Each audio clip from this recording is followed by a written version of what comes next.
ছাত্র জনতার আন্দোলনে সহিংসতার ঘটনায় সাবেক প্রধানমন্ত্রী শেখ হাসিনার বিরুদ্ধে আরও 4টি মামলা হয়েছে। ঢাকা, চট্টগ্রাম ও নারায়ণগঞ্জে দায়েরকৃত এসব মামলায় শেখ হাসিনার বিরুদ্ধে হত্যার অভিযোগ আনা হয়েছে। মামলায় আওয়ামী লীগের মন্ত্রী এমপি সহ পুলিশের ঊর্ধ্বতন কর্মকর্তারাও আসামি করা হয়েছে। এছাড়া কুমিল্লায় সাবেক এমপি আকম বাহাউদ্দিন ও তার মেয়ে তাহসিন বাহার সূচনা সহ 62 জনের নামে একটি হত্যা মামলা হয়েছে। টাঙ্গাইলে স্কুল ছাত্র হত্যায় সাবেক কৃষিমন্ত্রী আব্দুর রাজ্জাক ও বাণিজ্য প্রতিমন্ত্রী আহসানুল ইসলাম টিটু সহ 56 জনের নামে মামলা হয়েছে। সংবাদদাতাদের পাঠানো তথ্যচিত্রে খালিদ হাসানের প্রতিবেদন। বৈষম্যবিরোধী ছাত্র আন্দোলনের সময় হতাহতের ঘটনায় দেশের বিভিন্ন থানায় মামলা দায়ের করা হচ্ছে। মামলায় সাবেক প্রধানমন্ত্রী শেখ হাসিনা, সাবেক মন্ত্রী এমপি, পুলিশ কর্মকর্তা এবং আওয়ামী লীগ ও এর সহযোগী সংগঠনের নেতাদের আসামি করা হচ্ছে।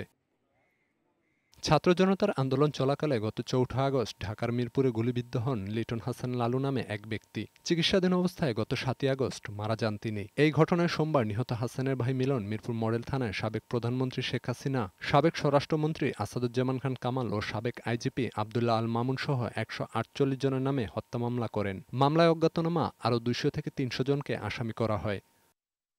চট্টগ্রামে আন্দোলনের সময় গুলিতে কলেজ ছাত্র ওয়াসিম আকরাম নিহতের ঘটনায় রোববার রাতে নিহতের মা পাঁচলাইশ থানায় হত্যা মামলা করেছেন। মামলার প্রধান আসামি করা হয়েছে সাবেক প্রধানমন্ত্রী শেখ হাসিনাকে। এছাড়াও ওবায়দুল কাদের, মহিবুল হাসান চৌধুরী, নওফেল, রেজাউল করিম চৌধুরী সহ আরও 250 জনকে আসামি করা হয়েছে মামলায়। আন্দোলনের সময় সিদ্ধিরগঞ্জে মিলন নামে এক ব্যবসায়ী নিহতের ঘটনায় শেখ হাসিনা, ওবায়দুল কাদের, আসাদুজ্জামান খান কামাল, শামীম ওসমান সহ 62 জনের নামে মামলা হয়েছে। রোববার রাতে নিহতের স্ত্রী শাহনাজ বেগম বাদী হয়ে মামলাটি করেন। এ নিয়ে নারায়ণগঞ্জে শেখ হাসিনার বিরুদ্ধে 2টি হত্যা মামলা দায়ের হল।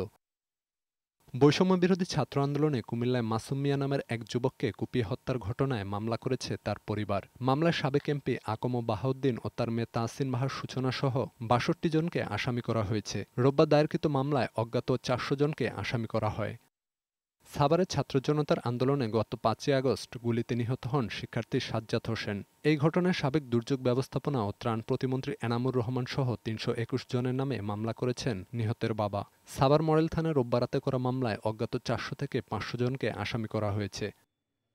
এদিকে আন্দোলনে টাঙ্গাইলে গুলিতে 10ম শ্রেণীর শিক্ষার্থী মারুফ মিয়া নিহতের ঘটনায় সাবেক কৃষিমন্ত্রী আব্দুর রাজ্জাক ও বাণিজ্য মন্ত্রী আহসানুল ইসলাম টিটু সহ 56 জনের নামে মামলা হয়েছে। রোববার রাতে নিহতের মা বাদী হয়ে টাঙ্গাইল সদর থানায় এ মামলা দায়ের করেন। মামলায় অজ্ঞাত 200 জনকে আসামি করা হয়েছে।